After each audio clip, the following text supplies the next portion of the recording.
ময়না, রোজ তুমি পুকুর ঘাটে পানি নিতে আসো, আমার জন্যে তোমার কি এতটুকু মায়া হয় না? তুমি আমার সঙ্গে কথা না বলেই চলে যাও।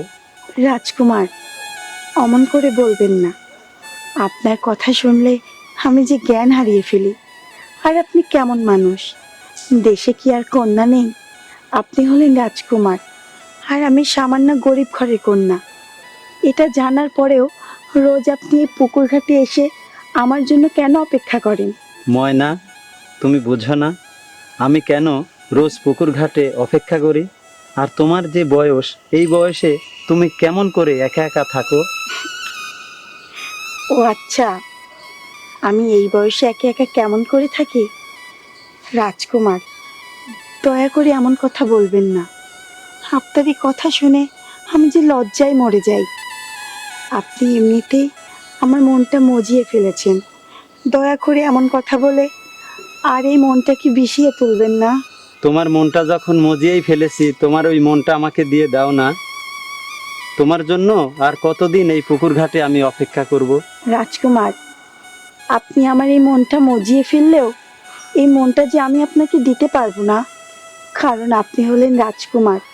আপনার সাথে আমার যায় না।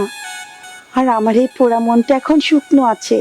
এই শুকনো মনটা সেই প্রেমের রস দিয়ে আমি আর ভিজিয়ে তুলতে চাই না। ময়না, চলো না, আমরা দুজনে প্রেম সাগরে ঝাঁপ দেই। রাজকুমার, তা আমি পারবো না। আমি ওই প্রেম সাগরে ঝাঁপ দিয়ে ডুবে মরতে চাই না, কারণ আমি যে সাঁতার জানি না রাজকুমার। তাই আপনি আমাকে ক্ষমা করবেন। আমার দ্বারা কখনো প্রেম ভালোবাসা সম্ভব না। তুমি কোনো চিন্তা করো না, তোমাকে আমি সাঁতার শিখিয়ে নেব। চলো না, আমরা দুজনে প্রেম যমুনার জলে ঝাঁপ দেই।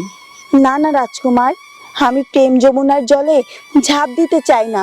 কারণ আপনি যদি প্রেম যমুনার জল ঘোলা করে চলে যান, তখন আমার কি হবে? তখন আমি যে আমার ভালোবাসার মানুষটিকে আর পাবো না। সারা জীবন কলঙ্কের বোঝা আমার মাথায় নিয়ে আমাকে ঘুরতে হবে। তোমার মাথার কিরা দিয়ে বলছি, তুমি আমাকে ভালোবাসো, আমি তোমাকে ছেড়ে কোথাও যাব না। রাজকুমার, আপনি আপনি আমাকে এত ভালোবাসেন, আমার মাথার কিরা দিচ্ছেন যে আমাকে কখনো ছেড়ে যাবেন না, তবু আপনি আমার ভালোবাসা পেয়ে ছাড়বেন? ময়না, তোমাকে ছেড়ে যদি চলেই যাই, তাহলে যেন আমার মরণ হয়।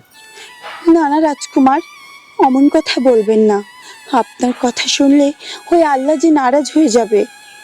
আপনি যখন এই ময়না সুন্দরীর প্রেমে দেওয়ানা হয়ে গেছেন, তখন আমি আর কি করে অমত করি বলুন? এই ময়না সুন্দরী আপনাকে কথা দিচ্ছে, এই ময়না সুন্দরী আপনাকে কখনোই ভুলে যাবে না। তোমার মুখে ভালোবাসার কথা শুনে আমার মনের আশা পূরণ হলো যে ময়না সুন্দরী। তাহলে আমি এখন আসি রাজকুমার। অনেকক্ষণ হলো এসেছি, বেশি দেরি হয়ে গেলে বাবাজি আবার বকাবকি করবে। এখনই চলে যাবে ময়না? আর একটু থেকে গেলে হয় না? এত উতলা হলে চলবে রাজকুমার? আমি তো রোজ এই পুকুর ঘাটে পানি নিতে আসি। আজকে যাই, কালকে তো আবার আমাদের দেখা হবে। ঠিক আছে ময়না, কাল তাহলে আসছো তো আবার ময়না? যে মানুষটা আমার মাথায় কিরা দিয়ে আমাকে ভালোবাসতে পারে, সেই মানুষটার কাছে না এসে আমি কি থাকতে পারি? আমি তাহলে আসি রাজকুমার। ঠিক আছে, কালকে আবার আইসো। যাক, ময়না এতদিন পরে আমার ভালোবাসা সাড়া দিল। যাই, রাজমহলে যাই, কালকে আবার আসতে হবে।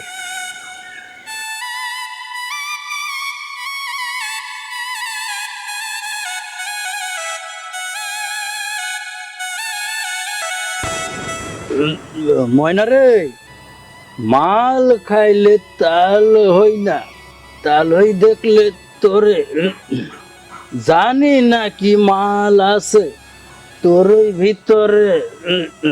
মিজু, কথাবার্তা তুই সাবধানে বলিস। তুই বেশ কিছুদিন যাবত নেশা করে এসে আমার সামনে দাঁড়িয়ে তোর মুখে যা আসে তুই তাই বলিস। শোন, তুই যদি বেশি বাড়াবাড়ি করিস না, তোর কথা কিন্তু আমি আমার বাবাকে বলে দিতে বাধ্য হব। কি বললি ময়না? আমার বিচার করবি তুই তোর বাবাকে দিয়ে? আরে আমার বিচার করবে এই তল্লাতে কেউ আছে নাকি? কি বললি তুই? এই তল্লাটে তোর বিচার করার মতো কেউ নেই। এই, তুই কি এই তল্লার রাজা নাকি যে তোর বিচার করার মতো কেউ থাকবে না? শোন, বড় লোকের ছেলে হয়েছিস জন্য এত ভাবনিস না, এই রাজ্যটা কিন্তু তোর না, এই কথাটা তুই মনে রাখিস। ময়না সুন্দরী, তুই মনে কর এই রাজ্যটা আমার। তুই আমাকে শাদি করলে তুই রানী হয়েই থাকবি। তোর কথা শুনে না আমার খুব হাসি পাচ্ছে। আমি শাদি করব, তাও আবার তোর মতো মাতালকে, যে সারাক্ষণ নেশা করে বেড়ায়, যার কাছে নেশায় সবকিছু। শোন, প্রয়োজনে আমি সারা জীবন আইবুড়ি থেকে যাব, তবুও তোর মতো মাতালকে কখনো শাদি করব না। এই ময়না, এত ভাব নিচ্ছিস কেন? আমি ইচ্ছা করলে তোকে শাদি করে আমার রানী বানিয়ে আমার বাড়ি নিয়ে যেতে পারি। শোন, অতটাও সস্তা না আমাকে শাদি করা। তাই তোকে ভালোই ভালোই বলছি, আমার যাওয়ার পথটা ছেড়ে দিয়ে দাঁড়া, তাছাড়া কিন্তু হিতে বিপরীত হয়ে যাবে। কি বললি তুই? হিতে বিপরীত হয়ে যাবে? শোন ময়না, টাকা থাকলে তোর চেয়ে সুন্দরী কন্যা এই মিজুর পিছে লাইন দেবে। এই ময়না বাজারে পণ্য না যে তুই তাকে টাকা দিয়ে কিনে রাখবি। আরেকটা কথা শুনে রাখ, তোর মতো নেশাখোরের মুখে খারাপ কথা ছাড়া কখনো ভালো কথা আসবে না, কারণ তোর চরিত্রটাই খারাপ। কি বললি ময়না? আমার চরিত্র খারাপ? আজ আমি তোর সব কিছু কেড়ে নেব, দেখি তোকে কে বাঁচায়। আজ তোর দম্ভ আমি ভেঙে দেব।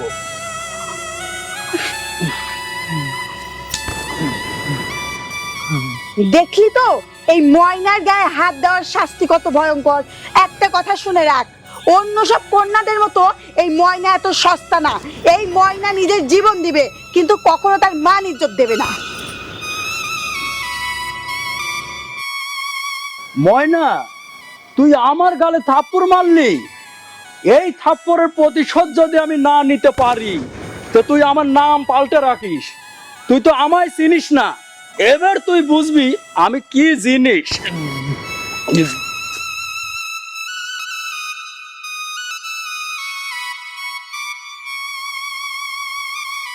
এত করে বলছি তোকে একটা শাদি দিয়ে দিই, কিন্তু কিছুতেই সে রাজি হচ্ছে না। কবে যে তার শাদিটা আমি দেব? বাবা, কিরে মা? তুমি কার কথা বলছো?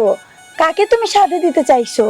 কাকে আর শাদি দেব? কিন্তু তুই তো কিছুতেই শাদিতে রাজি হচ্ছিস না মা। বাবা, তুমি আমাকে শাদি দিয়ে দিলে তোমার এই বাড়িতে কে কাজ করবে, কে তোমাকে রান্না বান্না করে খাওয়াবে বলো? তাই বলে কি তোকে শাদি দেব না রে মা?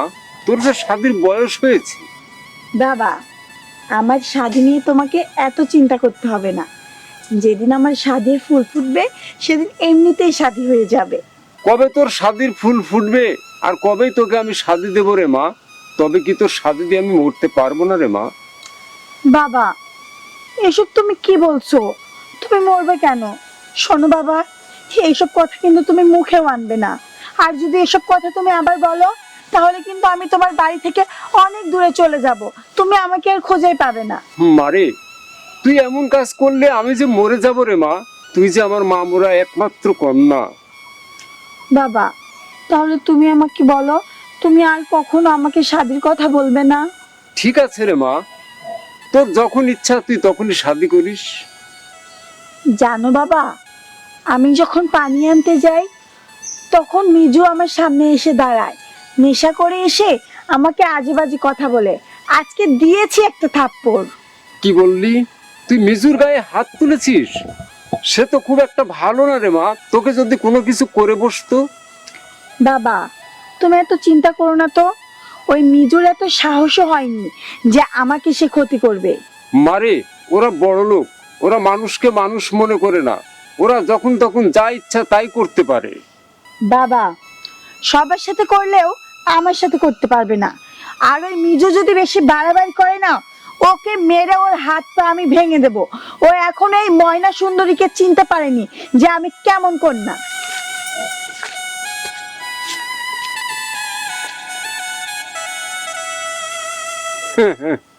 আমার পাগলি কন্যা কখন যে কি করে তার মতি গতি আমি কিছুই বুঝি না।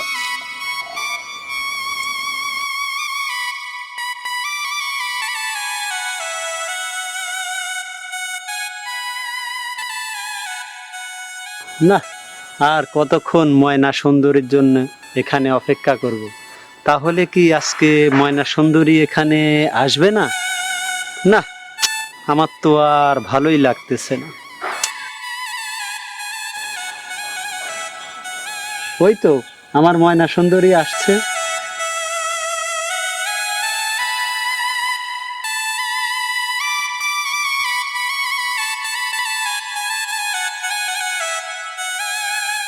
ময়না, তুমি আমাকে দেখে আঁচল দিয়ে মুখ ঢাকলে যে? রাজকুমার, আপনাকে দেখে আমার যে বড় লজ্জা করছে, আর আমার এই মুখের কাপড়টি সরিয়ে আপনার চোখে চোখ রেখে আমি যে কথা বলতে পারবো না, তাই তো আমি মুখটা ঢেকে রেখেছি। ও তাই, দেখি তোমার মুখখানা। পড়ে না চোখের পলক, কি তোমার রূপের ঝলক। ময়না, কি জাদুমাখা তোমার মুখখানা। রাজকুমার, আপনি এমন করে তাকিয়ে আছেন কেন? আপনি আপনার চোখের দৃষ্টি ফেলুন। আপনার তাকানোতে আমি যে পাগল হয়ে যাচ্ছি। আপনার তাকানোর ভঙ্গিমা দেখে আমি যে আর সইতে পারছি না রাজকুমার। আমার ইচ্ছে করছে সারাক্ষণ তোমার চোখের দিকে তাকিয়ে থাকি। ও আচ্ছা তাই। রাজকুমার, আপনি আমাকে আপনার ওই মনের মাঝে লুকিয়ে রাখুন, যেন এই দুনিয়ার কেউ জানতে না পারে আমি কোথায় আছি। এমন আপন করে আমাকে নেন না রাজকুমার। আমি তো তোমাকে সেই কবেই আমার মনের মাঝে লুকিয়ে রেখেছি, তুমিও আমাকে তোমার মনের মাঝে লুকিয়ে রাখো না। আমিও যে সেই কবে আপনাকে আমার এই মনের মাঝে লুকিয়ে রেখেছি।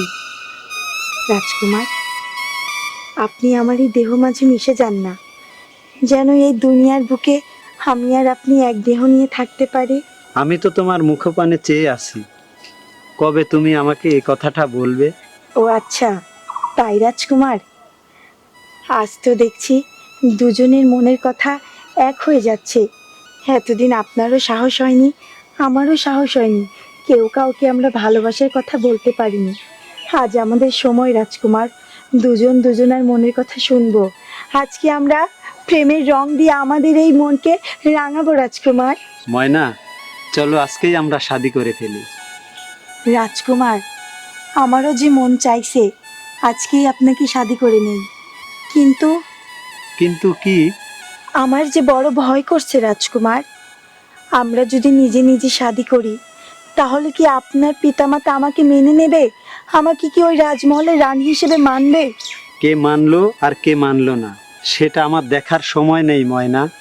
তুমি যে আমার দামি গহনা, তোমাকে আমি সারা জীবন আমার এই মনের মাঝে রাখতে চাই। ও আচ্ছা, আপনি আমাকে আপনার মনের মাঝে রাখতে চান রাজকুমার। ঠিক আছে, তাহলে আপনি একটা কাজ করুন, কালকে আমাদের বাড়িতে আসুন, আমার বাবাকে বলে আমাদের স্বাদের ব্যবস্থা করান। তোমার তো অনেক বুদ্ধি ময়না। তাই তাহলে তোমাদের বাড়িতে কালকে আসছি। এখন আমি যাই, তুমি পানি নিয়ে বাড়িতে যাও। ঠিক আছে রাজকুমার।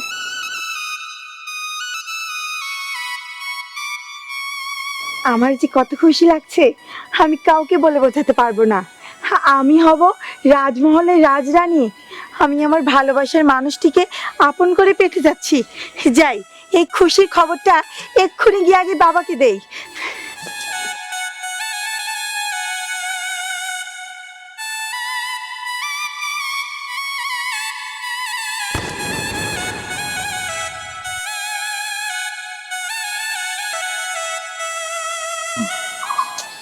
কোন শালারে আমায় ধাক্কা মারলো?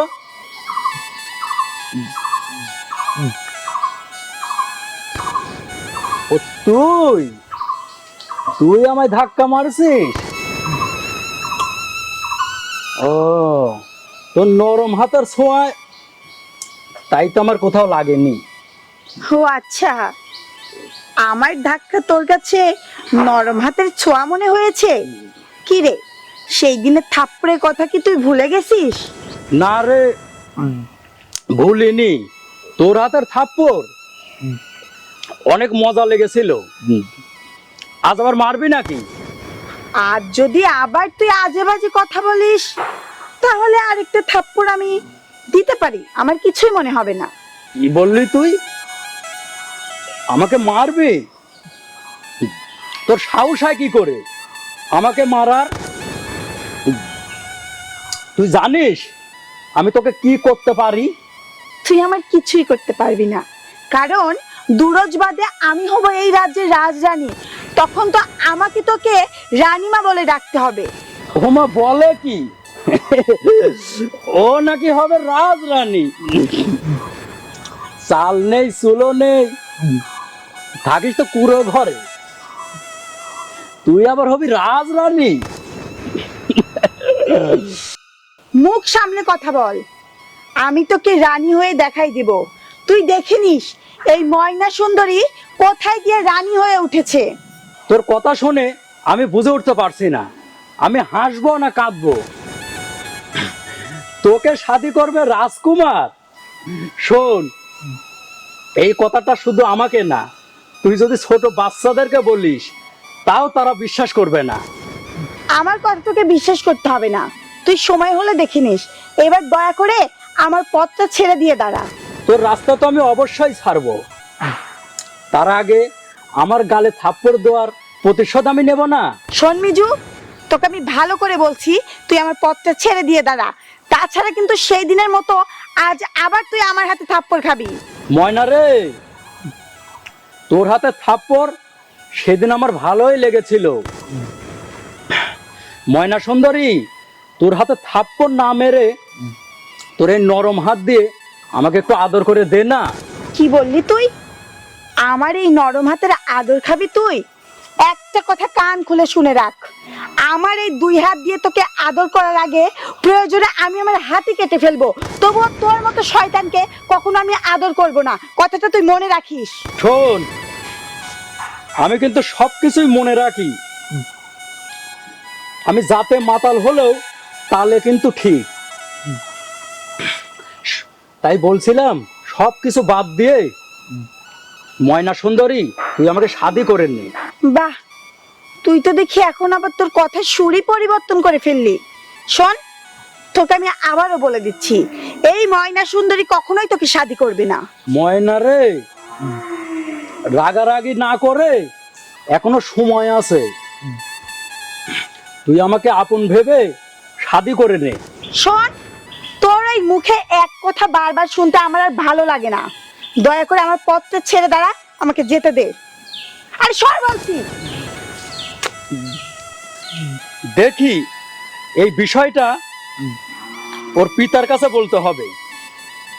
না না না, এখন তো নেশার অবস্থায় যাওয়া যাবে না, কাল সুস্থ হয়ে তারপর যাব ওর পিতার কাছে। বাবা, বাবা, বাবা কোথায় তুমি? বাবা, কি হয়েছে রে মা? তোকে এত আনন্দ লাগছে কেন? বাবা, তুমি সবসময় আমাকে শাদির কথা বলো, আজ আমি তোমাকে বলছি আমি শাদি করতে রাজি। কি রে মা, সূর্য আজ কোন দিকে উঠলো? তোর মুখে যে শাদির কথা। বাবা, তুমিই তো বলেছো কন্যা হয়ে জন্মেছি, শাদি তো একদিন করতেই হবে। তাই আমি একটু ভেবে দেখলাম আমারও একটা শাদি করা উচিত, তাই আমি শাদি করতে চাই। বাবা, তোর কথাগুলো শুনে আমার খুব ভালো লাগছে রে মা।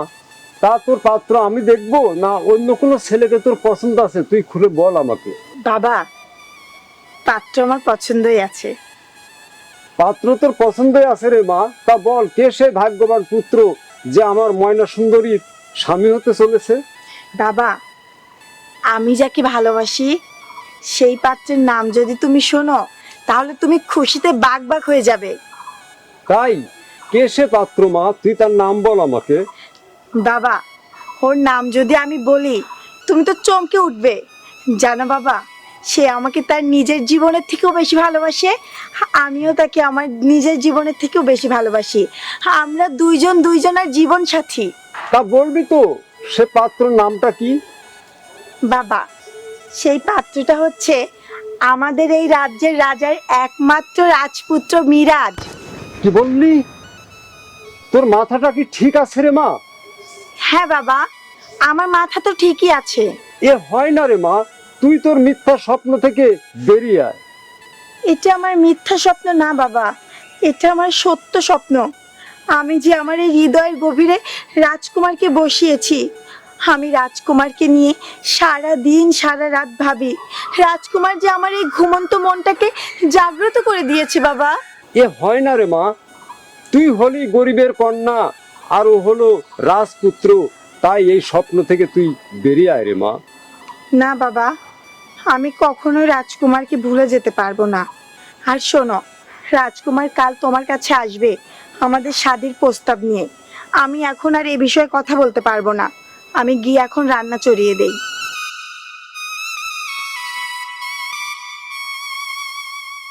আমার পাগলি কন্যাটা কি সিদ্ধান্তই যে নিল আমি ভেবেই পাচ্ছি না।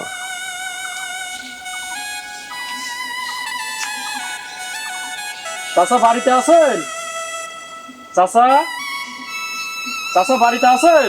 চাচা, ও চাচা, চাচা বাড়িতে আছেন? চাচা, কি রে বা মেজু, তুমি আবার আমাদের বাড়িতে আজ কি মনে করে? চাচা দরকার আছে জন্যই তো আপনার বাড়িতে আসলাম। তা কি মনে করে এসেছো একটু বলো শুনি। তো আসছিলাম চাচা, আমি আপনার কন্যা ময়নাকে শাদী করতে চাই, তো আপনার মতামত কি? আমি তোমার এই প্রস্তাবে রাজি হতে পারছি না বাবা। কি বললেন আপনি? আপনার সাহস দেখে আমি অবাক হয়ে যাচ্ছি। আপনি আমার প্রস্তাবে রাজি হতে পারছেন না? আপনি জানেন আমি কি করতে পারি আপনার? আমার বাবা যদি আমার শাদী তোর সাথে না দেয়, তুই কিছুই করতে পারবি না। আর তোর সাহস দেখে আমি অবাক হয়ে যাচ্ছি। তুই আমার সাথে শাদীর প্রস্তাব নিয়ে আমাদের বাড়িতে এসেছিস। না এসে কি করব বল? তুই তো আর আমার প্রস্তাবে রাজি হলি না, তাই তোর বাবার কাছে এসেছি। শোন, তুই এই মুহূর্তে আমাদের বাড়ি ত্যাগ কর, তা না হলে কিন্তু তোর খবর করে ছাড়বো। ময়না, তুই মুখ সামলে কথা বল, তা না হলে তোর খবর করেই ছাড়বো। ওই চেয়ে দেখ মা, রাজকুমার এদিকে আসছে। বাবা, আমি তোমাকে বলেছিলাম না রাজকুমার আমাকে ভালোবাসে আর সে আমাকে শাদী করার জন্য প্রস্তাব নিয়ে তোমার কাছে আসবে।